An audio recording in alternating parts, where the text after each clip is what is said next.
जय श्री राम। जब हिरण्याक्ष का वध हुआ तो उसका भाई हिरण्यकश्यपु बहुत दुखी हुआ। वो भगवान का घोर विरोधी बन गया और उसने अजय बनने की भावना से कठोर तप किया। तप का फल उसे देवता, मनुष्य या पशु आदि से न मरने के वरदान के रूप में मिला। हिरण्यकश्यपु का शासन बहुत कठोर था। वो भगवान की पूजा करने वालों को दंड देता था और उन सभी से अपनी पूजा करवाया करता था। उसके शासन से सब लोक और लोकपाल घबरा गए। कहीं और कोई सहारा ना पाकर वे भगवान की प्रार्थना करने लगे। देवताओं की स्तुति से प्रसन्न होकर भगवान नारायण ने हिरण्यकश्यपु के वध का आश्वासन दिया। उधर दैत्यराज का अत्याचार दिनों दिन बढ़ता जा रहा था। यहाँ तक कि वह अपने ही पुत्र को भी भगवान के नाम लेने के कारण तरह तरह के कष्ट देने लगा। प्रहलाद बचपन से ही खेल कूद छोड़कर भगवान के ध्यान में तन्मय हो जाया करता था। वो भगवान का परम भक्त था। वह समय समय पर असुर बालकों को भी धर्म का उपदेश देता था।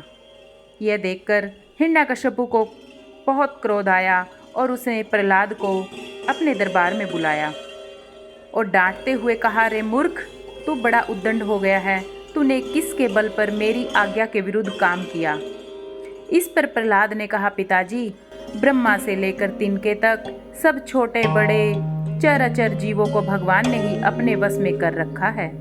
वह परमेश्वर ही अपनी शक्ति के द्वारा इस विश्व की रचना, रक्षा और संहार करते हैं।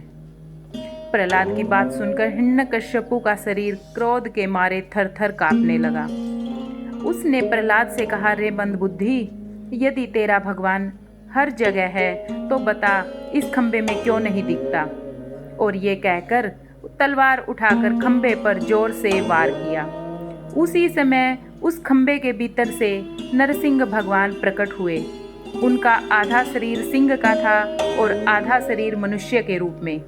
क्षण मात्र में ही नरसिंह भगवान ने हिरण्यकश्यपु को अपनी जांघों पर लेते हुए उसके सीने को अपने नाखूनों से फाड़ दिया और उसकी जीवन लीला समाप्त कर दी। अपने प्रिय प्रहलाद भक्त की रक्षा की। नरसिंह भगवान की जय।